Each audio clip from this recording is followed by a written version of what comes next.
नमस्कार, मैं हूं आलोक वर्मा और अगले कुछ दिनों में आप नेटफ्लिक्स पर ब्लैक वारंट देखेंगे।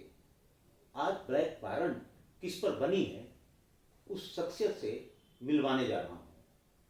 मेरे साथ हैं तिहाड़ जेल के x law officer Sunil Gupta. इनसे जानेंगे कुछ बातें ब्लैक वारंट की और बहुत सारी बातें तिहाड़ जेल की पुरानी। सर, स्वागत है आपका। Thank you. सबसे पहले हम ब्लैक वारंट से ही शुरू करते हैं। क्या है सर, और किस तरह से आप इसको, कौन सी ऐसी बातें हैं ब्लैक वारंट की जो हमसे आप शेयर कर सकें? देखो, ब्लैक वारंट जो है इसका किताब बड़ा सोच समझ के इसका नाम रखा था। मैंने अपने जो मेरा तिहाड़ काल था, तिहाड़ काल में मैंने 8 फांसियाँ देखी हैं। तो जब भी कोई फांसी होती है उससे पहले उसके लिए एक वारंट इशू होता है जिसको कहते हैं कि ब्लैक वारंट, जो कि कोर्ट इशू करती है।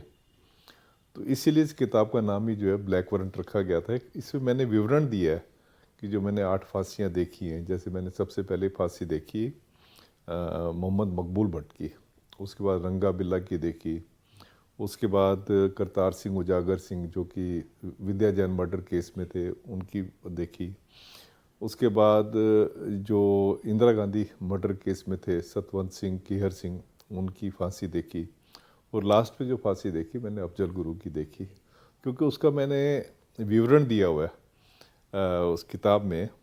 और क्या होता है कि ये बड़ा इंटरेस्टिंग सब्जेक्ट होता है कि अगर आप प्रिजनर की, जिसको कि आपको पता है कि अगले क्षण लटकाने जा रहे हैं, उसकी साइकोलॉजी के बारे में बताते हैं, तो ये एक अच्छा एक विषय होता है। तो मैंने सोचा क्यों ना उस पर लिखा जाए, तो इसके लिए इसका नाम जो ब्लैक वारंट रखा गया।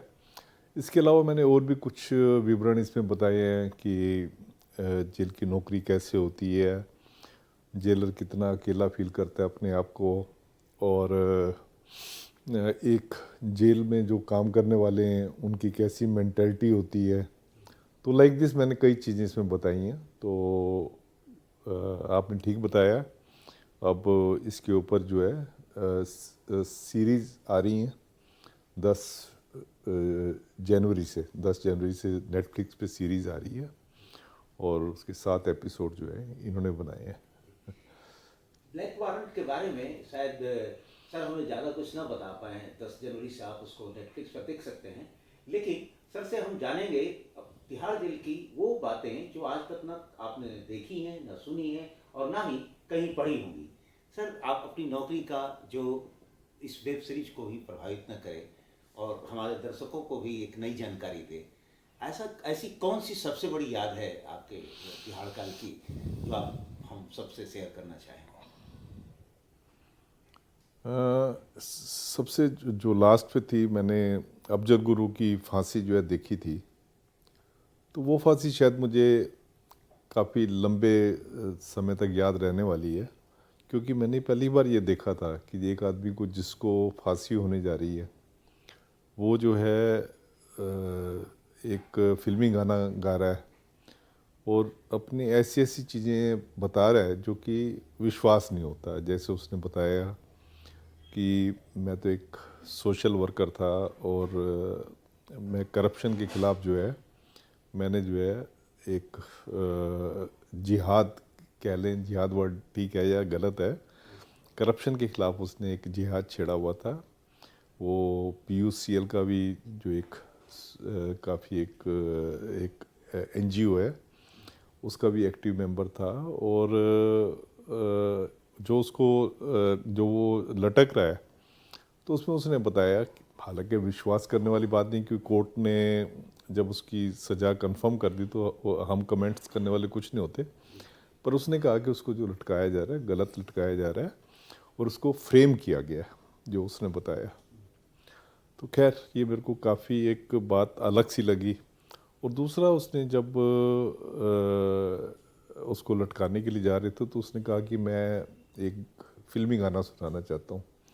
उससे पहले थोड़ी वो थ्योरेटिकल बातें करता रहा कि वो लाइफ भी क्या है जिसमें तुम खाली अपने लिए जी रहे हो, असली जीना तो होता है आप सोसाइटी के लिए जियो। मैंने कहा तो बहुत अच्छी बात है, मतलब इतनी पॉजिटिव बात कोई बंदा कर रहा है जब उसको पता है कि कुछ एक क्षण में जो है उसकी जान जाने वाली है। उसके बाद उसने जो है वो एक गाना था बॉलीवुड की फ़िल्म थी, बड़ी मशहूर फ़िल्म थी, जिसमें था अपने लिए जिए तो क्या जिए, खुशी ये दिल जमाने के लिए। तो उसने वो फिर पूरा गाना उसने गाया। सुप्रीम जेल थे और जेल का स्टाफ था, मैं था वहाँ, तो हमने भी उसके साथ गाया। तो ये एक खास ही मतलब एक यादगार वो था, तो मैंने कहा मैं आपको बताऊं। सर ये तो हुई एक अफजल गुरु की फांसी की बात। आपने पीछे 7 फांसियाँ भी देखी हैं, 7 और फांसियाँ आपने जैसा कि बताया देखी हैं। और सबसे बड़ी बात आपने देखी है तिहाड़ जेल को बदलते हुए। जब एक तिहाड़ एक समय बहुत बदनाम था, एशिया की सबसे बड़ी जेल थी, उसके बाद यहाँ की डीजी ने मैग्सेसे अवार्ड दिया। उसके बाद आप लोगों के नेतृत्व में ही वहाँ पर कई सारी सामाजिक गतिविधियाँ शुरू हुई, जो जो तिहाड़ जेल का नाम सुधार गृह रखा गया। बहुत सारे ऐसे फेज देखे। तो ऐसी कुछ बातें जो काफ़ी दिलचस्प हों, कुछ कैदियों से जुड़ी हुई, या कुछ कैदी ऐसे थे जो पढ़ लिख के बहुत अच्छे बने वहाँ पे, कुछ हमसे शेयर कर सकें आप। देखिए क्या है कि इसका जेल का नाम जो है, जेल को आजकल जो है करेक्शनल होम कहते हैं। पहले जो जेल होती थी, जेल का काम होता, जेलर का काम होता था कि प्रिजनर को सेफ एंड सिक्योर कस्टडी में रखना। सेफ कस्टडी मतलब कि कोई प्रिजनर जेल से भागे नहीं। सिक्योर कस्टडी का मतलब ये है कि कोई उसके ऊपर अटैक ना करे, कोई और किसी तरीके का उसके खिलाफ वायलेंस ना हो। तो खाली एक ही फंक्शन होता था, safe and secure custody of the prisoner. उसके बाद जो अब रिफॉर्म्स का दौर आया, रिफॉर्म्स का दौर जो आया ये 1980 की बहुत फेमस सुप्रीम कोर्ट की जजमेंट है सुनील बत्रा की, सुनील बत्रा वर्सेस दिल्ली एडमिनिस्ट्रेशन। उसके बाद Charles Sobhraj versus Delhi administration, इस टाइप की ये इस टाइटल की जजमेंट थी ये। तो हालांकि वो जजमेंट आई, सभी ने पढ़ा, पर उसके ऊपर कोई असर नहीं हुआ। तो 1993 के बाद जो है इसके ऊपर असर होना शुरू हुआ, जिसमें कि हम लोगों ने तिहाड़ जेल में सबसे पहले हम लोगों ने समझना शुरू किया खाली सेफ एंड सिक्योर कस्टडी जो है हमारा फंक्शन नहीं है। उनका रिफॉर्मेशन, रिहेबिलिटेशन और रीइंटीग्रेशन ऑफ प्रिजनर, ये भी हमारा एक फंक्शन है। तो उसके बाद हमने जेल में काफ़ी सारे एनजीओज़ को इन्वॉल्व किया, और एनजीओज़ को इन्वॉल्व करके जितने सुधार प्रोग्राम थे उसमें एनजीओज़ को इन्वॉल्व करके एक तरह का सोसाइटी को हमने इन्वॉल्व किया, स्कूलों को इन्वॉल्व किया, पब्लिक की काफ़ी सारी इन्वॉल्वमेंट इसमें हुई। देखिए सबसे पहली बात ये होती है कि सुधार का मतलब क्या होता है। सुधार का मतलब ये होता है कि एक आदमी का सोच को ठीक करना। सोच को ठीक करना ये है कि एक आदमी ने क्राइम किया, किसी भी कारणवश उसने क्राइम अगर किया है, हैबिचुअल वो नहीं है, तो उसमें यह है कि हम उसको बड़े आराम से जो है हम सुधार सकते हैं। कैसे सुधार सकते हैं? आपने सोच में परिवर्तन करना है। पहले उसकी नेगेटिव सोच थी कि दूसरे का नुकसान करना है, फिर उसकी जो है एक आपने उस सोच को जो पॉजिटिव करना है। पॉजिटिव करने का मतलब ये है कि आपने उसको बताना है कि लाइफ तू जो पैदा हुआ है, लाइफ का पर्पस क्या है, क्यों तू पैदा हुआ है, भगवान ने तेरे को क्यों पैदा किया है, किसी घर में क्यों पैदा किसी मतलब कोई गरीब घर में पैदा होता है, कोई अमीर घर में पैदा होता है, तो ऐसे पैदा क्यों होता है। ऐसे करके हमने ये सब उसको बताना शुरू किया, और इसके लिए हमने एनजीओज़ की हेल्प की। और इसका असर ये हुआ कि जो दिल्ली का, देखिए जो जेल के सुधार होते हैं उसका असर पूरी स्टेट के ऊपर पड़ता है। दिल्ली में अगर मैं 93-94 से, क्योंकि इसको हमने फॉर्मलाइज किया है ये सुधारों को, दिल्ली में उस टाइम पे जो इसकी जो रेसिडिज्म रेट होती है, रेसिडिज्म रेट मीन्स कि कोई आदमी बार बार जेल में जो आता है, जो पहले 23% होती थी वो कम होते हुए 19% पे आ गई थी। इसका मतलब ये है कि आपकी 4% जो है, ये बहुत बड़ी परसेंटेज होती है कि 4% लोग जो है आपके दोबारा क्राइम करके जेल में नहीं आए। इसके अलावा जो सुधार किए, फिर इसको सुधार का जो हमने प्रोग्राम शुरू किए, धीरे धीरे 1996 में एक ऑल इंडिया मैनुअल बना। उसमें भी इस चीज़ को जो है सुधार को एक अपना जेलर का एक पर्पज, हाँ, कर्तव्य बताया कि आपने सुधार करना है। मतलब जिसकी नींव जो है तिहाड़ में रखी गई, उसको अब आज की डेट में उसको ऑल ओवर इंडिया में ये माना जाता है कि सुधारना जो है, प्रिजनर को सुधारना, ये भी जेलर का कर्तव्य है। और उसकी जो कॉन्फिडेंशियल रिपोर्ट्स वगैरह होती हैं उसमें लिखा जाता है कि इसकी ये कितना सुधारात्मक प्रवृत्ति का आदमी है जो जेलर है, तो उसको जो है पूरे मार्क्स मिलते हैं। तो सुधार के लिए जैसे मैंने आपको बताया कि हम NGOs का वो इस्तेमाल करते हैं, जैसे आर्ट ऑफ लिविंग मेडिटेशन आप देखें, विपासना मेडिटेशन देखें, या आप राजयोग, और बहुत तरीके के जो है ये मेडिटेशन हमारा मेन टूल है कि एक आदमी को एक उसके दिमाग में शांति लाना। जब वो शांति आती है उसके दिमाग में, उसके बाद उसको फिर काम सिखाना। जब वो काम सीखता है तो काम सीखने के बाद जो है वो काम सीखने में इंटरेस्ट वो होता है, एक इंटरेस्ट दिखाता है, और इंटरेस्ट दिखा के उसके बाद उसमें एक कॉन्फिडेंस पैदा होता है कि जो मैं क्राइम करके जो मैं शॉर्टकट से जो है अपनी जीवन बसर कर रहा था, तो मेरे पास एक ऑनरेबल वे भी है उसको जीने का। तो उसने फिर वो जब उसको ये सब चीज़ें समझ आती हैं तो वो जो है फिर अपनी बाहर जाके वो क्राइम नहीं करता। तो ये हमारा देखना है। देखिए वैसे भी क्या होता है, आदमी हमारे अगर हम शास्त्रों के हिसाब से चलें तो उसमें भी 4 वर्ण दिए गए हैं। तो हर एक वर्ण बिल्कुल ही एक दूसरे से अलग है। जैसे अगर आप 60 साल के हो गए तो उसके बाद वो जो है आपका जो है जब वृद्धावस्था होती है तो उसको संन्यास आश्रम कहते हैं। तो संन्यास आश्रम क्या होता है, जहाँ आदमी 60 साल तक अपनी पूरी फैमिली के साथ लगा रहा है, फैमिली माया जाल में फंसा हुआ है।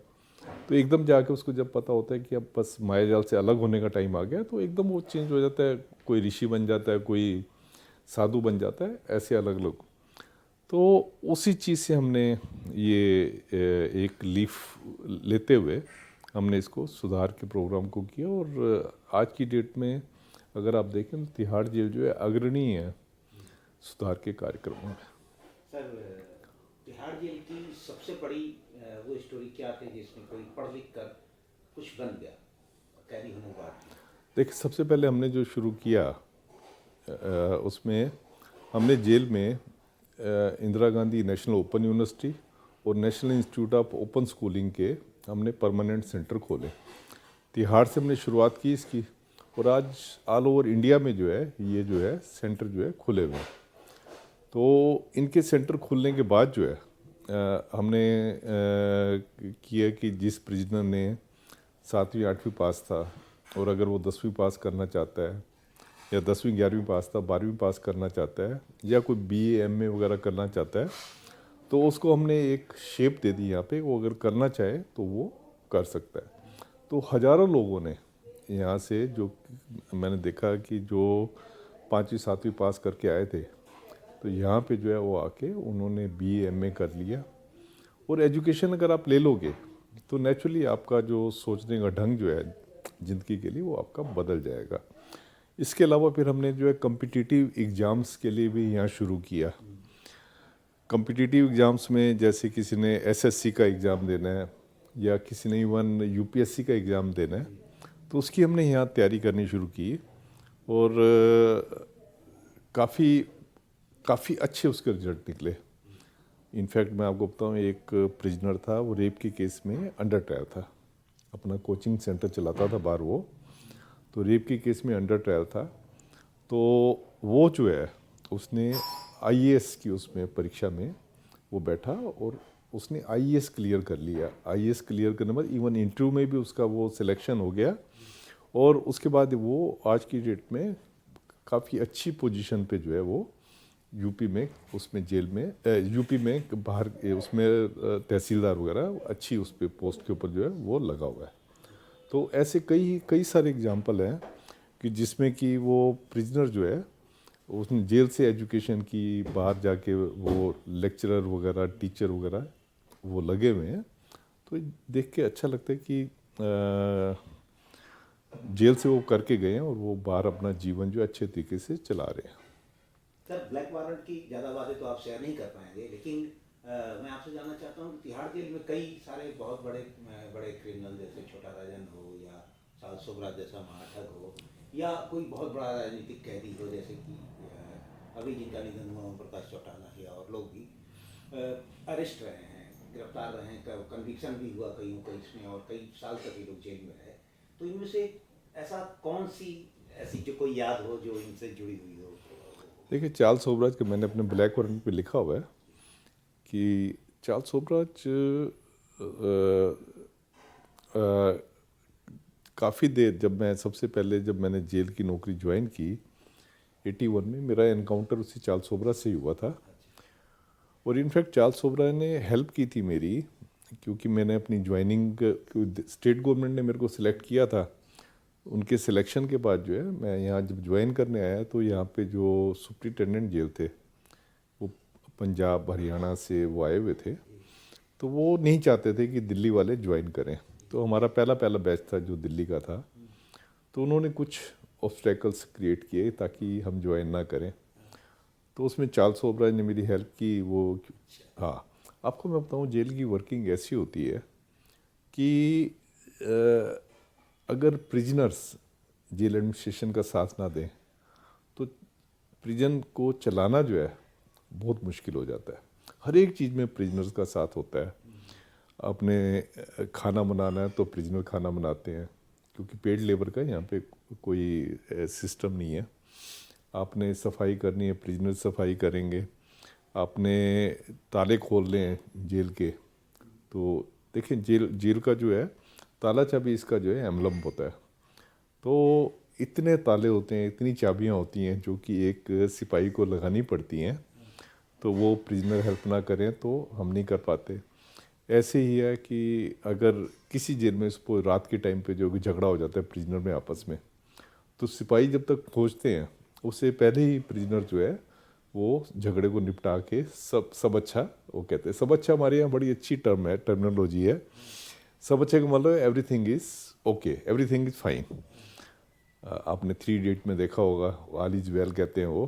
पर ये बहुत पुरानी अंग्रेज़ों के टाइम की वो एक टर्मिनोलॉजी है, सब अच्छा, मतलब एवरीथिंग फाइन। मतलब आप जो बात हो, हम जैसे जेल में जाते हैं, जेल की सुबह प्रिजनर्स की काउंटिंग होती है। प्रिजनर्स की काउंटिंग, अगर शाम की जो काउंटिंग पिछली शाम को जो बंद किए होते हैं उससे मिलती है, हम कहते हैं सर सब अच्छा। रात को होती काउंटिंग, वो सुबह की उससे मिलती है, जितने छोड़ दिए कितने आए वो मिल जाता है, हम कहते हैं सब अच्छा। खाना बन गया, कहते हैं सब अच्छा जी खाना, मतलब इट मीन्स कि एवरीथिंग गोइंग वेल। तो ये सब अच्छा में प्रिजनर्स का बहुत साथ होता है।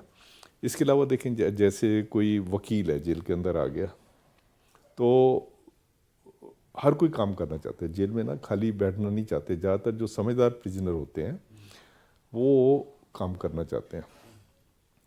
तो जो भी आता है वो यही कहते हैं सर हमें कोई काम दो। हालांकि हम अंडर ट्रायल से काम नहीं ले सकते लीगली, पर फिर भी अगर वो उनकी रिक्वेस्ट है, अगर वो रिक्वेस्ट करते हैं तो हमसे काम ले सकते हैं। अंडर ट्रायल को कुछ नहीं मिलता अगर वो काम कर रहा है। अगर कन्विक्ट काम करता है तो उसको वेजेस भी मिलते हैं और दूसरी अच्छी डाइट वगैरह सब चीज़ मिलती है। तो अंडर ट्रायल के लिए हमने लिख के भेजा था कि जो काम करते हैं उनको देने के लिए, शायद अब शुरू हो गया तो मुझे पता नहीं। तो अब जैसे कोई किसी का मुकदमा है, किसी ने मुकदमा जेल वालों के ऊपर डाला कि बीटिंग के लिए या कुछ टॉर्चर के लिए, कुछ भी मुकदमा उसने डाला, तो कोर्ट हमसे कमेंट्स मांगेगी। तो उसके कमेंट्स जो बनाने होते हैं कंसर्न जेल से जो आते हैं, आपको हैरानी होगी सुन के कि ये सारे कमेंट्स प्रिजनर बनाते हैं। जो टाइपिंग का काम है सारा प्रिजनर करते हैं। और कई बार तो ऐसा होता है कि हज़ार पेज, हज़ारों में पेज टाइप करने होते हैं। हम प्रिजनर्स को ये टाइपराइटर वगैरह उनके उनमें दे देते हैं, सेल्स में उसमें दे देते हैं, वो अपना टाइप करके ले आते हैं। और सुबह हज़ारों पेज का जो रिप्लाई जाना होता है सुबह हमारा चला जाता है, क्योंकि हम उसको पढ़ के, अगर जनरली वो, क्योंकि वो जानते हैं कि क्या जवाब बनना है, तो पीछे से ज़्यादातर ये ऐसे जो प्रिजनर होते हैं वो वकील ही होते हैं, तो बहुत अच्छा रिप्लाई बना देते हैं। ऐसे खाने का होता है, खाना इतना अच्छा टेस्टी होता है उनका जो ये बनाते हैं। सफाई वगैरह आप देखोगे तो आपने तो शायद जेल में आपने विजिट की हुई है, आप देखेंगे जेल में इतने बड़े बड़े गार्डन जो है मेंटेन किए हुए हैं। किसी भी अच्छे गार्डन से, दिल्ली का कोई भी आप अच्छा गार्डन ले लो, उसको हम हमारे गार्डन जो है मुकाबला करते हैं, इतने फूल लगते हैं, इतना अच्छा वो है। तो ये सब जो है प्रिजनर के सहयोग से होता है, और जो प्रिजनर इसमें सहयोग करते हैं।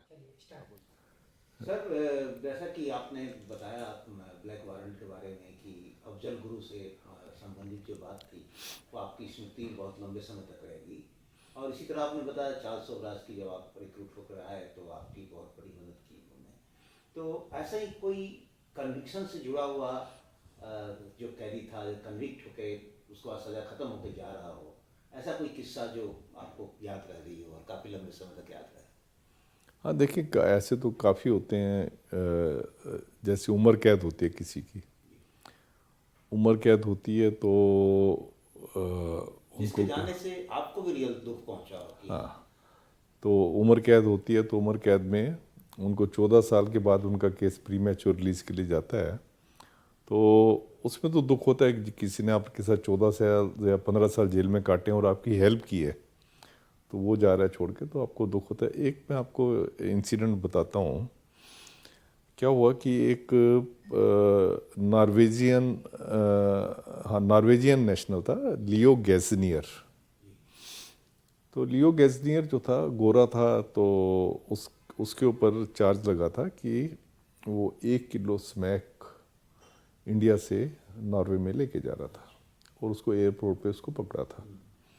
तो जब वो जेल में आया तो बहुत डिस्टर्ब था, बहुत ज़्यादा डिस्टर्ब था वो, क्योंकि जब आदमी डिस्टर्ब होते तो आप उससे उम्मीद नहीं कर सकते कि पॉजिटिव बात करेगा। वो इंडियंस को गाली निकालता था, बहुत गंदी गंदी गालियाँ निकालता था, हर एक से लड़ाकू किस्म का जो है वो उसकी नेचर बन गई थी।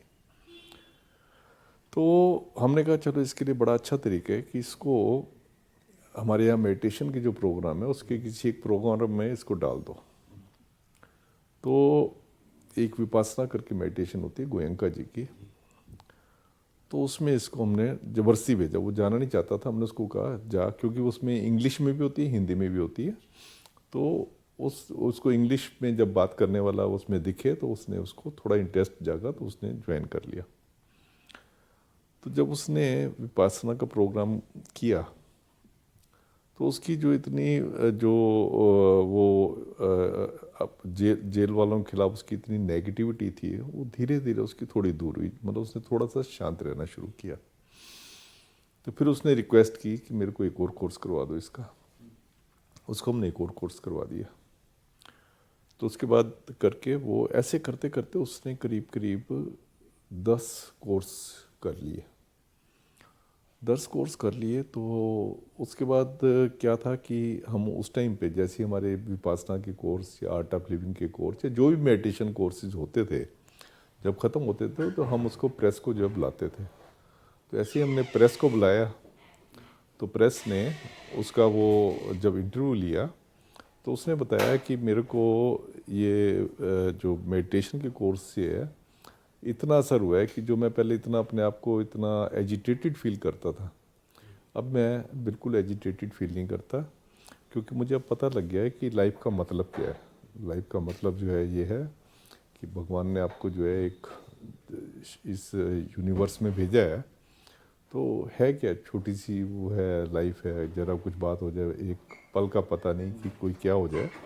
तो ये वाली बात मुझे समझ आ गई। और दूसरा ये मुझे समझ आ गया है कि तुम जैसे कर्म करोगे उसका फल मिलेगा मिलेगा। तो ये चीज़ें मुझे समझ आ गई, इसलिए मैं बिल्कुल अब मेरा माइंड शांत है। तो चलो यहाँ तक तो बात हो गई। ये वाली बात उनके नॉर्वे, क्योंकि फॉरेन के टीवी वाले भी आए थे, तो वहाँ भी नॉर्वे में भी ये बात पहुँच गई। तो वहाँ पे बहुत बड़ा बड़ा वो आया अखबारों में कि एक शैतान था वो साधु बन गया इंडिया की जेल में जाके। तो ये बहुत अच्छा था। उसके बाद इसी के बारे में मैं और बता रहा हूँ। तो इसके ऊपर मैंने जैसे आपको बताया कि इसके ऊपर चार्ज था कि इसने 1 किलो स्मैक जो है यहाँ से ड्रग ट्रैफिकिंग का केस था, लेके जा रहा था।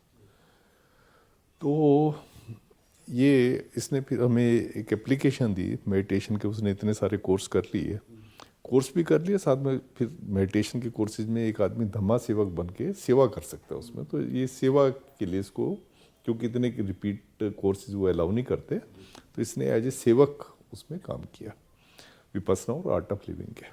इनफैक्ट एक कोर्स उसने मेरे साथ ही किया था। तो उसके बाद उसने एक एप्लीकेशन दी अपनी कोर्ट को कि मैं अपना क्राइम कन्फेस करना चाहता हूँ। तो जब जज को उसने कहा कि मैं क्राइम कन्फेस करना चाहता हूँ, तो जज ने कहा इसने 2 साल बेकार कर दिए।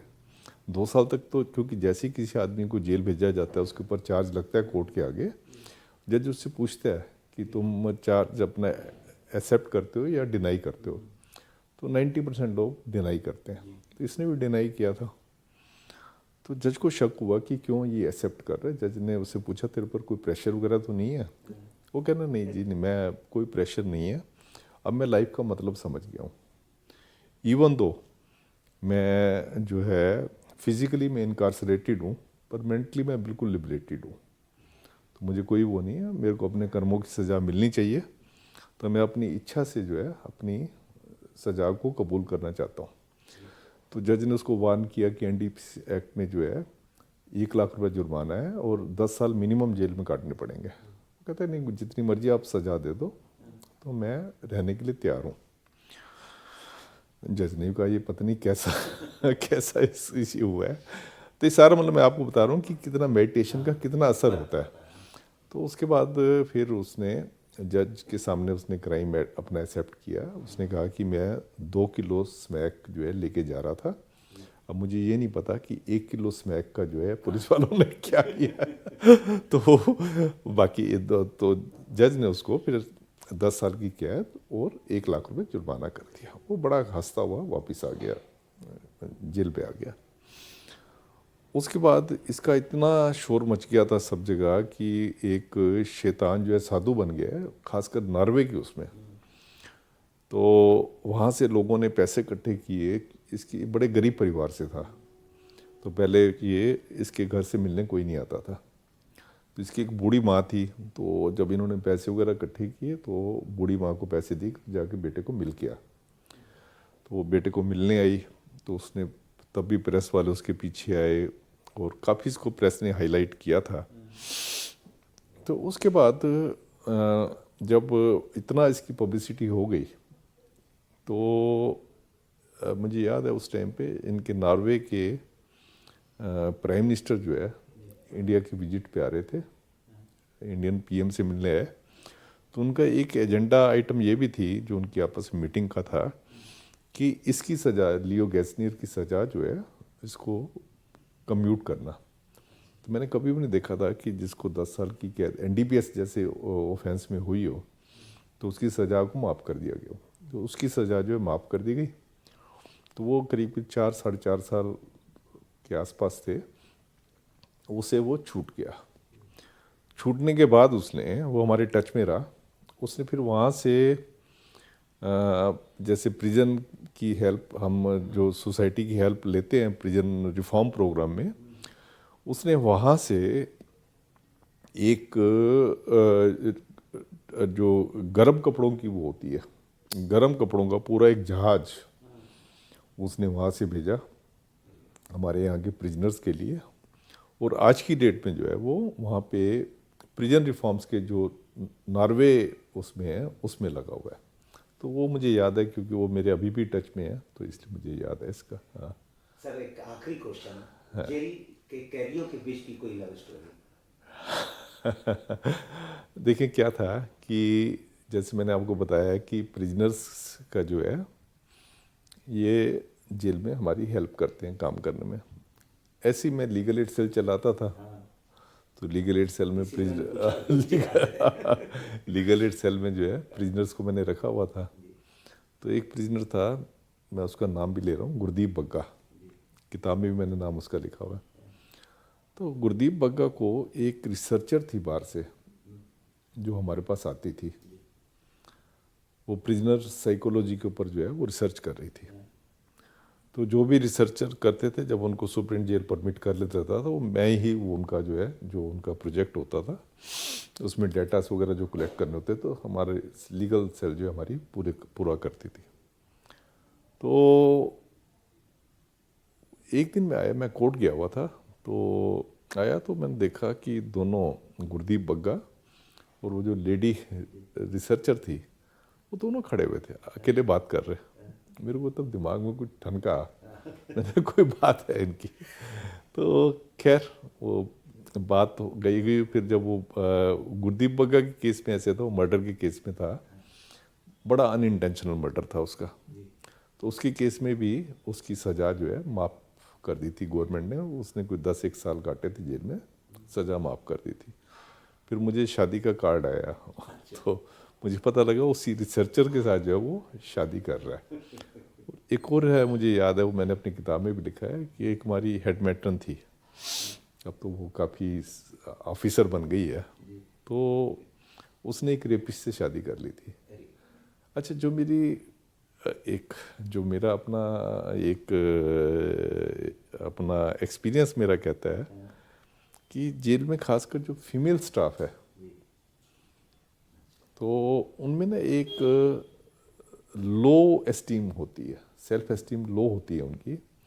उसका नतीजा ये होता है कि वो इतनी हाईली एजुकेटेड होती हैं, पढ़ी लिखी होती हैं, सुंदर होती हैं, पर मैंने देखा उनका जो उनको जो मैच मिलते हैं कहना नहीं चाहिए किसी, हाँ, बस वो मतलब उनके स्टेटस के हिसाब से काफ़ी कम होते हैं। मुझे लगता है ये सेल्फ एस्टीम लो होती है, इसलिए ये होते हैं। और जेंट्स के लिए मैंने खुद भी अपना फेस किया ये वाली बात कि जो अगर आप पुलिस की नौकरी करते हो तो आपको पुलिस वुमेन मिल जाएगी तो बहुत अच्छा होगा, या अगर आपका रूरल बैकग्राउंड होगा तो आपको गांव वगैरह में तो मिल जाएंगी, पर शहरों में अगर आप जेल की नौकरी कर रहे हो लड़की ढूंढना मुश्किल होता है, तो और लेडी स्टाफ के लिए तो और ज़्यादा मुश्किल होता है। तो ये चीज़ें मैंने देखी हैं, ये मैंने किताब में भी लिखी हुई हैं, तो आपने पूछा तो मैंने कहा आपको मैं बताऊँ। बहुत बहुत धन्यवाद सर। तो ये थे हमारे साथ तिहाड़ जेल के पूर्व लॉ ऑफिसर सुनील गुप्ता।